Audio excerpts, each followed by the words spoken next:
สกินแคร์ไทยไม่ต้องเหมือนอย่างใครเขาแค่ใส่ใจเล่าเรื่องเราให้ชัดแจ้งเข้าใจผิวเข้าใจไทยไม่แสดงไม่ลวงแฝงไม่ขายฝันจนเกินไปแม้ไม่ได้เดินโชว์ในงานใหญ่แต่ของไทยมีหัวใจให้คนจำภูมิปัญญาไทยแท้ไม่ตกต่ำของดีนำคนทั่วโลกก็อยากลอง สวัสดีครับเพื่อนๆที่เคยกลับมาอีกครั้งกับพลิกหลังกล่องรีวิวผลิตภัณฑ์สกินแคร์จากมุมมองส่วนผสมช่วงนี้เนี่ยอิงทำคอนเทนต์ภาษาอังกฤษเยอะมากจนลืมคอนเทนต์ภาษาไทยไปแล้ว Hello ยินดีต้อนรับเข้าสู่พลิกหลังกล่องรีวิวผลิตภัณฑ์สกินแคร์จากมุมมองส่วนผสมเดี๋ยวขึ้นซับด้วยนะครับจะได้ฝึกภาษากันเนาะภาษาคาราโอเกะ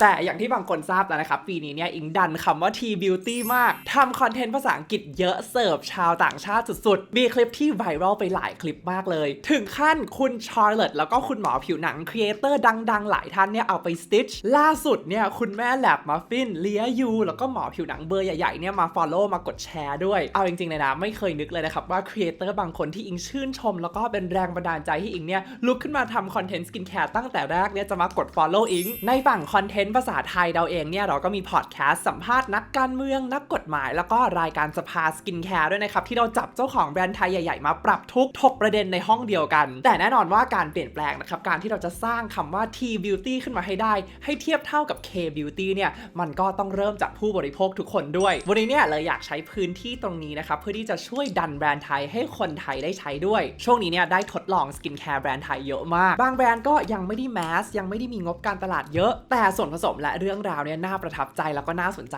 มากๆเดี๋ยววันนี้เนี่ยเองจะเลือก1 product จาก1แบรนด์ที่ชอบเป็นการใช้พื้นที่ตรงนี้ที่มีคนติดตามอยู่เพื่อให้ทุกคนเนี่ยรู้จักแบรนด์พวกนี้มากขึ้นถ้าพร้อมแล้วเรารีบไปดูกันเลยดีกว่า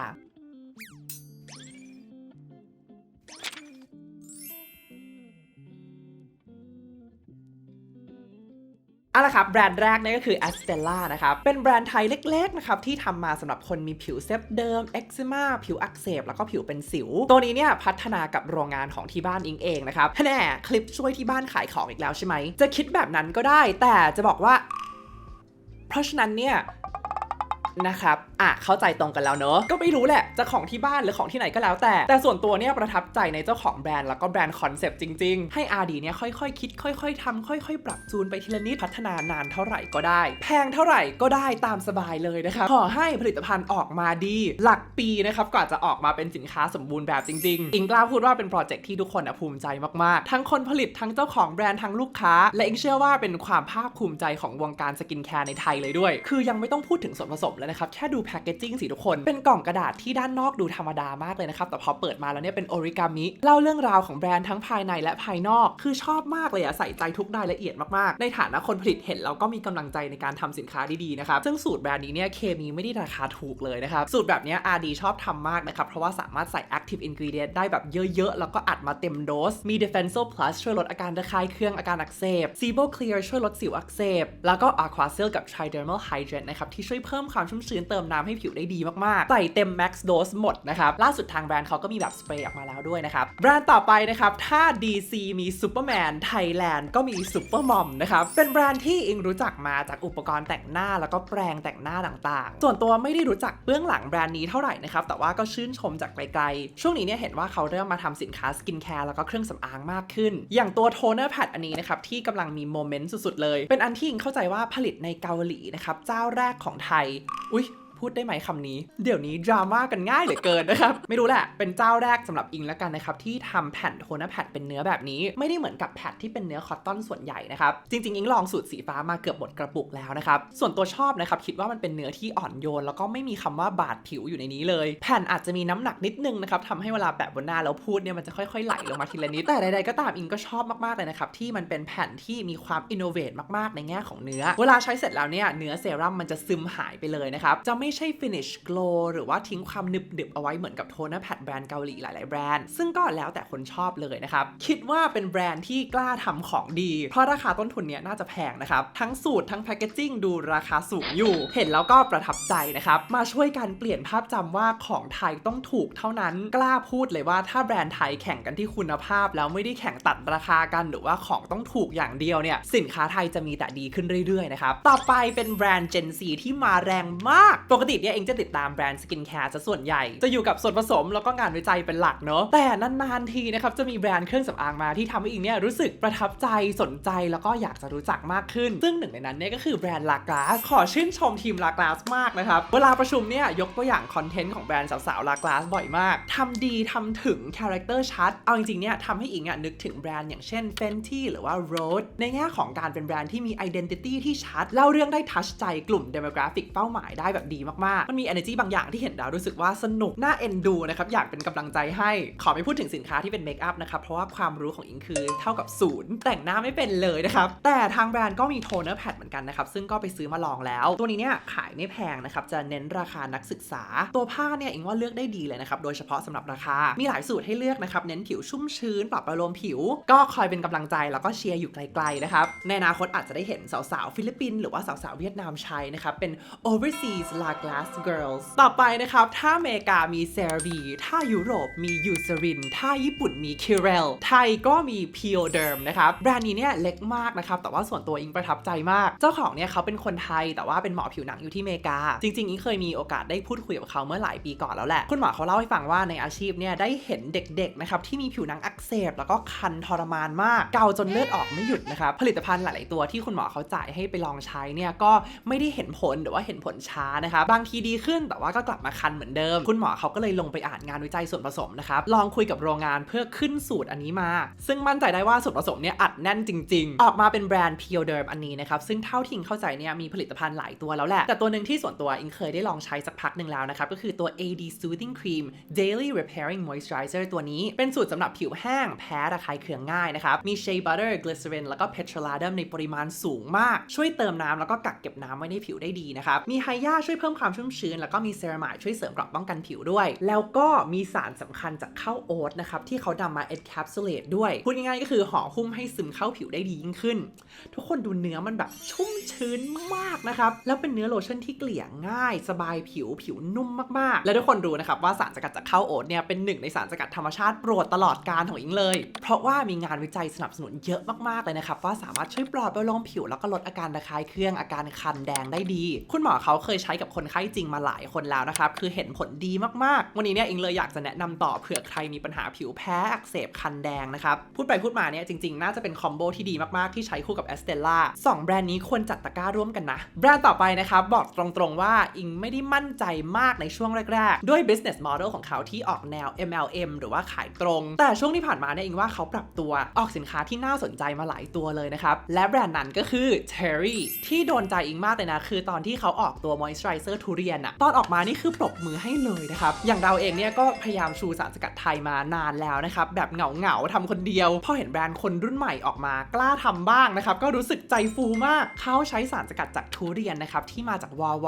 Thailand Institute of Scientific and Technological Research นะครับซึ่งเห็นแล้วเนี่ยอยากเอาใจช่วยมากเพราะส่วนตัวเนี่ยอิงมีความเชื่อว่า T-Beauty เนี่ยเริ่มได้ก็จากงานวิจัยของคนไทยที่เป็นงานวิจัยคุณภาพนี่แหละไม่ใช่แค่การตลาดสวยหรูอย่างเดียวนะครับเลยพูดเสมอว่าจริงๆคนไทยมีงานวิจัยดีๆเยอะมากถ้าใครดูพอดแคสต์ของอิงในช่วงที่ผ่านมาเนี่ยจะรู้เลยนะครับแต่มันแค่ว่ายังไม่ค่อยได้มีใครหยิบมาพูดถึงมากเท่าไหร่เพราะฉะนั้นขอเป็นกำลังใจให้แบรนด์ Terry ด้วยนะครับมาช่วยกันดันงานวิจัยแล้วก็สารสกัดคนไทยให้โลกได้รู้ต่อไปนะครับเป็นแบรนด์สัญชาติไทยที่คอนเซปต์แปลกใหม่แล้วก็น่าสนใจแต่อาทิตย์ก่อนเนี่ยหมอฤทธิ์มาถ่ายรายการกับอิงนะครับซึ่งเข้าใจว่าเป็นหนึ่งในผู้ก่อตั้งเขาก็มาเล่าให้ฟังนะครับว่าเป็นแบรนด์ที่ไม่ได้ขายออนไลน์หรือว่าขายตามหน้าร้านทั่วไปเป็นแบรนด์ที่ให้ทำแบบสอบถามเกี่ยวกับผิวตัวเองผ่านเว็บนะครับซึ่งผลเนี่ยจะถูกส่งให้คุณหมอวินิจฉัยอาการแล้วถึงสั่งเซรั่มสูตรเฉพาะให้กับคนไข้ด้วยส่วนผสมที่เหมาะกับปัญหาที่คนไข้คนนั้นมีจริงๆนะครับฟังแล้วก็นึกถึงแบรนด์ Function of Beauty ของอเมริกาของแบรนด์นั้นเนี่ยเขาจะให้ทำแบบสอบถามนะครับแล้วก็จะใช้อัลกอริทึมที่พัฒนาโดยเจ้าของที่จบจาก MIT มาเป็นอัลกอริทึมที่จะทำผลิตภัณฑ์สูตรเฉพาะแบบ made to order นะครับเท่าที่เข้าใจเนี่ยมีส่วนผสมให้เลือกเยอะมากนะครับสามารถที่จะสร้างคอมโบสินค้า custom made ได้ทั้งหมด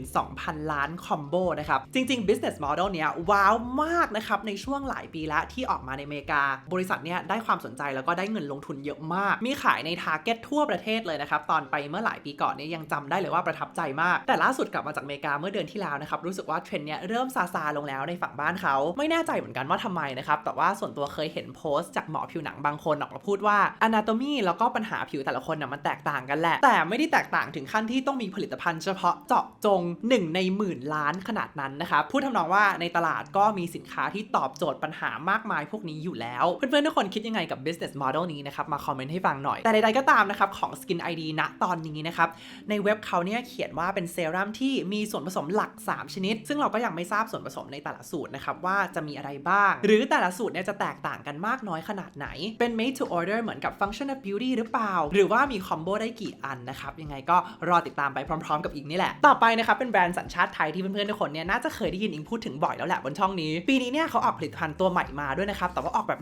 เงียบๆเป็นกันแดดตัวใหม่จาก Heritage นะครับตัว Sunshine All Rounder Protection Brightening Sun Serum SPF 50+ PA+C คนยังไม่ค่อยพูดถึงกันเท่าไหร่นะครับแต่ว่าส่วนผสมแล้วก็เนื้อดีมากฟิลเตอร์กันแดดเนี่ยคือเทียบเคียงพวก L'Oreal กับ La Roche-Posay เลยไม่ใช่แค่เทียบเคียงแหละใช้ตัวเดียวกันเลยมีทั้ง Maxoryl XL กับ Maxoryl SX นะครับเป็นฟิลเตอร์จากบ้าน L'Oreal แล้วก็มีรุ่นใหม่ตัวอื่นด้วยนะครับ Tenasorb A2B Juvenile A+